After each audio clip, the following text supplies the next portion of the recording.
Canada Nickel is advancing the next generation of nickel cobalt sulfide projects to deliver the metals needed to feed the high-growth electrical vehicle and stainless steel markets, as Robert and Frick just spoke in great detail about. It owns 100% of the Crawford nickel cobalt sulfide project. That's a new nickel cobalt discovery with a large-scale potential in the very famous Timmins camp in Ontario.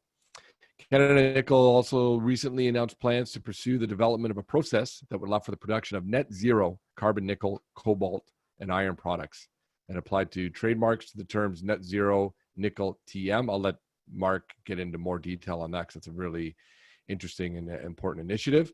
As for Mark himself, Mark is chairman and CEO, well known in mining and circles, great reputation, did an amazing job getting RNC Minerals going, which got a lot of coverage. He led the team there, successfully raised over $100 million in advancing the Dumont Nickel Cobalt project from initial resource to a fully permitted construction ready project. Of course, also those incredible gold results out of Australia at Beta Hunt. He graduated from Queen's University with a Bachelor of Commerce and has also served on the boards of multiple junior companies and is currently director and chair of Orford Minerals. Mark, welcome to the Global Mining Symposium. I think last time I saw you was at a global event. It was in London at the Canadian Mining Symposium when you brought these massive boulders of gold, which was a lot of fun and great to hold on to. I still have a cherished picture of myself holding this massive boulder of gold. It's great to see you. Great to see you again, and thanks for the excellent introduction. So, yeah, no, we've got a just as exciting a news story here with Canada Nickel. Fantastic. Well, I'm going to sit back and listen, let you tell it. So please go ahead. Mark, would you like me to share your video now? Yes, please. Thanks. You're very welcome. I'd like to thank the Northern Miner for the opportunity to talk about Canada Nickel today, a very unique and compelling investment opportunity. Today, the nickel market is approaching what we believe is a new super cycle, which happens every 15 to 20 years. Not only we're seeing a fundamental shift in this nickel market where consumers and industry is looking for and demanding net zero carbon products. We're in a very unique position and have established our Net Zero Metals subsidiary and trademarked the terms net zero nickel, cobalt, and iron because we're confident in our ability as we move forward with the project to be able to deliver the net zero nickel and cobalt the electric vehicle industry desperately needs. We own 100% of our Crawford nickel project, a new nickel sulfide discovery. You get one or two good large-scale nickel sulfide discoveries per decade, and we believe we have the leading one for this coming decade. We're sitting just outside Timmins, Ontario, so we're in a jurisdiction where you can permit and build mines in a quick fashion and have all the infrastructure in place. In less than 1 year, we've already delivered what is one of the 12 largest nickel sulfide resources globally, and that is on less than 20% of the target that we have to date. So we still have a significant amount of exploration potential left to go. We're advancing this project very quickly because of the experience in our team advancing a similar project. We're able to leverage the money and the time invested in that project during the past decade to advance this one very quickly. We're going to complete a PEA by year end, a feasibility study by the end of 2021 with a goal of being in position to deliver the nickel this market needs by the middle part of this decade. Elon Musk 2 weeks ago brought nickel into the focus and really focused on what we believe is one of the critical issues. Very little of new nickel supply is clean. Most nickel has a very large carbon footprint. Indonesia has been the bulk of the growth over the last 5 years and represents the bulk of the growth going forward. And as you can see here on this chart, nearly 90 tons of CO2 is generated because they burn 25 to 30 tons of coal for every ton of nickel produced. This is not what Elon Musk and Tesla had in mind when they started the electric vehicle revolution. We believe because of a unique set of circumstances, which I'll go into in some more detail, to be able to deliver a zero carbon product to the market. We're sitting just outside the 100-year-old gold mining camp of Timmins, Ontario, with all the infrastructure you would need to advance a large-scale project. This is a region that has permitted and built several large-scale gold and base metal mines over the past decade. We look forward to going through this process in the next several years. This list here is Woodmac's list of the largest nickel sulfide resources. When you include our inferred resource, which is the way the rest of these assets are listed, we have over 2 million tons of contained nickel, which places us 11th overall. You'll notice that a lot of these deposits are already owned by the majors. One of the key things that stood out for this deposit from the first 4 holes was the potential for a higher grade core. Those of you who've been in mining know that if you've got an opportunity to deliver more grade early on in the mine life, it has a tremendous impact on the project economics. This high grade core has continued to show up as we complete our infill drilling. And again, we look forward to demonstrating these economics in the PEA that will be completed at year end. We have a new east zone that we discovered as part of this drilling, which will make this resource even larger than we have to date. And a nice bonus as we've gone through the drilling is a separate PGM zone where we have additional palladium and platinum in addition to the nickel and cobalt resources that we've already outlined here. I'll emphasize that this is a district scale play. The little dark peanut to the right side of the screen is the 2 million ton contained nickel resource that we've already established. All of the area in pink, which is more than 30 kilometers of strike length, is the resource that we have to go after and we will unlock over the coming 12 months. At the beginning of this presentation, I talked about net zero. We're in a unique position because one, the rock that hosts the nickel mineralization actually naturally absorbs CO2 when exposed to air. We're in a location where all of the electricity in the region is net zero carbon hydroelectricity. And third, this is a region that's supportive of downstream processing, which would allow us to capture any off gas and reroute it into the tailings and waste rock and absorb this CO2.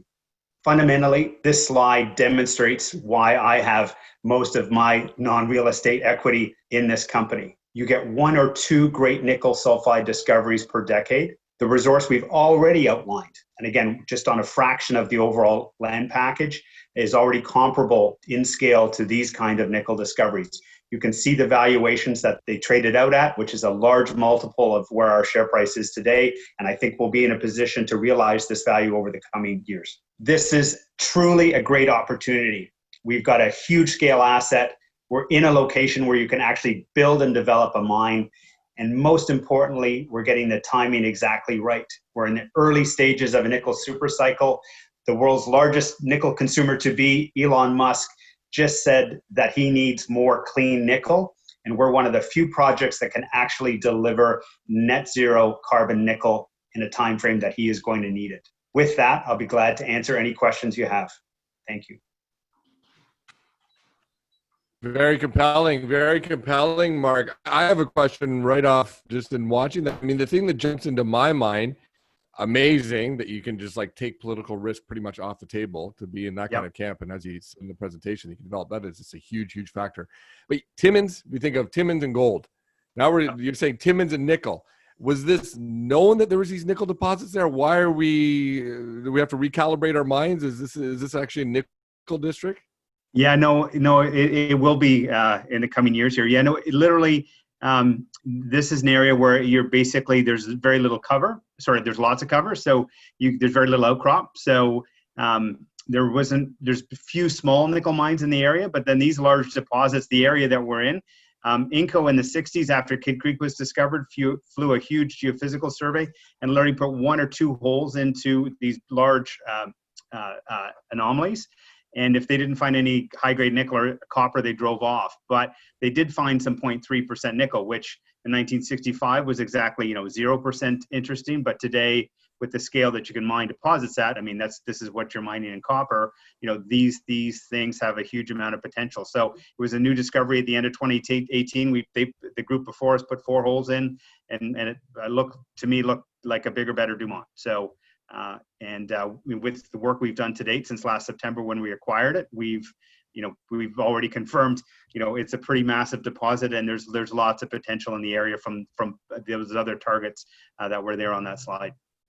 Well, then when you, as you allude to, Elon Musk's words must have just been music to your ears. Is there any other deposits that can meet, leaving aside the potential scale of this deposit, but is there any ones that can meet that net carbon zero? I mean, you outlined the key factors of why you're able to do that. Is that unique to this project? Yeah, there's basically 3 things that make it possible. One is the rock itself naturally absorbs CO2 and exposed to air. 2, you need access to zero carbon hydroelectricity because in a sulfide deposit, you use lots of energy to grind up rock. And the third thing is you need to be able to have enough infrastructure in place to be able to locate the downstream plant and capture the off gas and route it back into your waste rock and tailings. So a project like Dumont's definitely fits that bill. There's several other projects in BC that have that host rock and that have that electricity. some of them are in a more remote location, so I'm not sure if they could support a standalone downstream processing plant. But again, there are just a small handful of projects that tick those three boxes. Great. And we had some nice comments coming in. You had one from Germany. I don't know if Mladen or Laura can make me see that again. I saw it, then it was gone, because it might be someone that actually knows Mark. So you had someone from Germany saying, great presentation, and the gentleman said his name. Then I have another one with a question there. It also starts off with great presentation. Is there any magnesium oxide that's used in your process as a precipitating agent? No, we have lots of it already. The host rock contains a lot of MgO.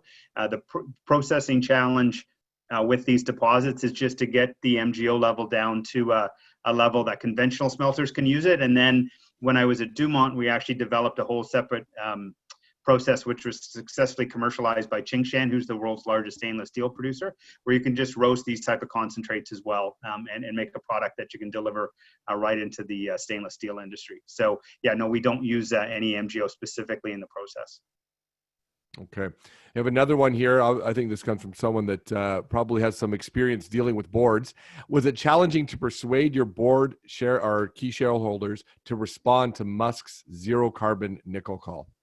Well, this was something that we had in the works for several months. When we put the announcement out, we basically have trademarked net zero nickel, net zero cobalt, and net zero iron in a number of jurisdictions in Europe, the United States, and in Asia. So we had this in the work for several months. We just realized that, it's the right thing to do. Miners as much as possible need to own, any impacts, and including those downstream impacts that are caused by the products that we produce. So, our board was totally aligned that this was the right approach to do. And then we just got hugely lucky that, the date that we chose to announce this was 3 days after he talked about nickel publicly for the first time, in a few years. So he gave us a perfect setup. And we were fortunate around the timing of that announcement. But again, our board, I think more mining companies just need to step up and do it. You need to move away from kind of nebulous 2050 timeframes and actually start taking concrete steps. And more importantly, start looking at projects that have an inherently lower carbon footprint. And that's, why I think our project is going to get a lot of attention from the majors going forward here. That's a great point. Something I want to touch upon in my opening comments for tomorrow on Canada and the gold industry, and how we have a unique advantage actually on lower carbon emissions per ounce of gold. But that's gold. Yeah. Nickel is your thing. Mark Selby is his name. Mark, you bring that rare combination in our industry of contagious, infectious energy and really sound technical backing and a great track record. So honored to have you here. Thank you for presenting. This is an exciting one. We're seeing from the responses that the story is resonating. No, thanks for the opportunity. And again, thanks for all your support through the years. It's been great. Take care. Awesome. Cheers, Mark. Thank you.